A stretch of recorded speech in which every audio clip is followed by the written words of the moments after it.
Taiwan has a big problem. It's one of the most energy vulnerable countries in the world, importing 97% of its total energy supply. Today, about 80% of the country's electricity comes from imported coal and natural gas, with renewables, mostly solar and wind, accounting for about 9%. Nuclear power only accounts for about 6%, with hydropower making up the rest. After China conducted two military exercises in August 2022 and May 2024, which were essentially dress rehearsals for a maritime blockade or invasion, it appears more and more likely that China will likely employ some form of a blockade strategy to choke off the island if Xi Jinping decides to pull the trigger. This would send Taiwan into an energy crisis within a matter of weeks. Even without the China threat, Taiwan's energy security is extremely precarious as growing demand tests the limits of its aging energy infrastructure. The island has had a number of large-scale power outages in recent years. Semiconductors, which account for almost 40% of Taiwan's total exports, require a massive amount of energy to produce. TSMC alone accounted for an eye-popping 8% of the country's total energy consumption in 2023 and is projected to reach 12% in the near future.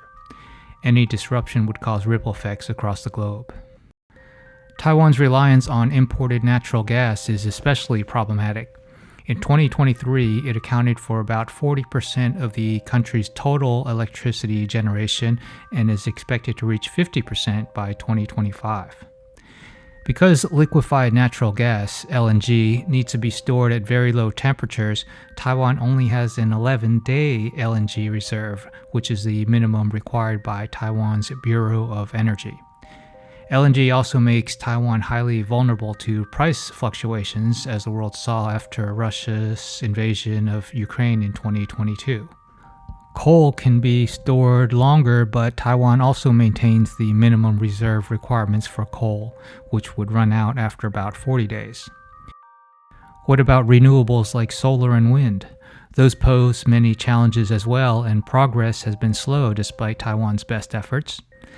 Soon after winning the presidency in 2016, Tsai Ing-wen targeted boosting green energy to 20% by 2025, but Taiwan has repeatedly missed its benchmarks. Today, renewable stands at a paltry 9%. Solar power is highly variable and hard to roll out at scale in the tiny mountainous island, among other challenges. Wind power hasn't taken off as quickly as hoped either. Even worse, with the increased geopolitical risks because of China, foreign firms are becoming more reluctant to invest in building out offshore wind farms. Also, because of wind conditions and water depth, offshore wind turbines are mostly on Taiwan's west coast and need to be transmitted via submarine cables, which can be easily cut, as we saw in the 2022 sabotage of the Nord Stream pipeline. With all that, you'd think Taiwan would go all in on nuclear energy, right? In fact, Taiwan is actually moving in the opposite direction. After the oil crisis in the 1970s, Taiwan constructed 6 nuclear power plants, which generated about half of the total energy in the 1980s. Today, it only has one remaining operational nuclear plant, and that one is scheduled to be decommissioned by 2025. Meanwhile, China is now the leader in nuclear energy and is planning on building 150 new nuclear reactors between 2020 and 2035. This is the topic of my last video. How did this happen? It's complicated, but has to do with the fact that nuclear power has been a highly polarized fault line in Taiwanese politics for decades. To overly simplify it, the KMT party, which ruled Taiwan as an authoritarian party from 1945 to 1987, is associated with anything pro-nuclear.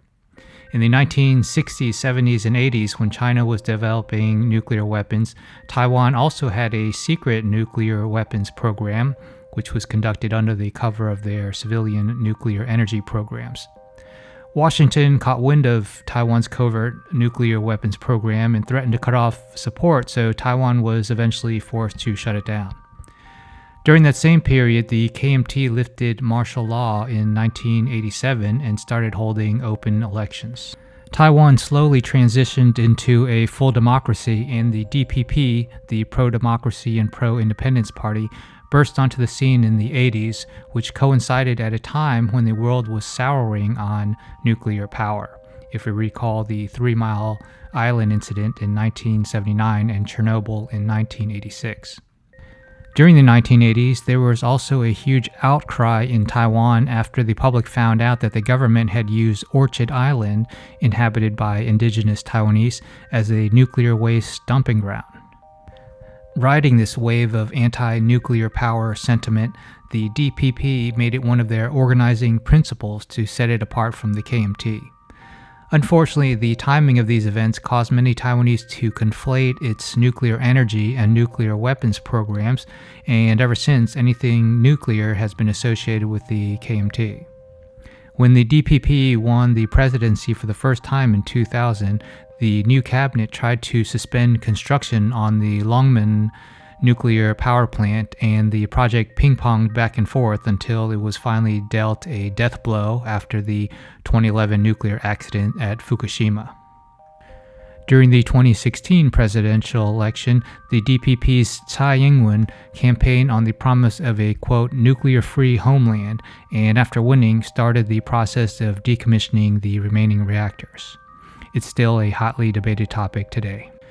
Taiwan's new president, the DPP's Lai Ching-te, reaffirmed the party's nuclear-free by 2025 pledge during his campaign, but appeared to slightly distance himself from Tsai by hinting at the possibility of keeping nuclear plants for emergency use.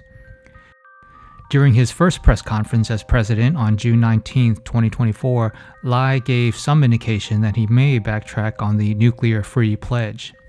When asked about it, he said that it will, quote, be left for discussion, end quote, by his new National Climate Change Response Committee. Although nuclear power is not a silver bullet by any means, they still need to import inputs.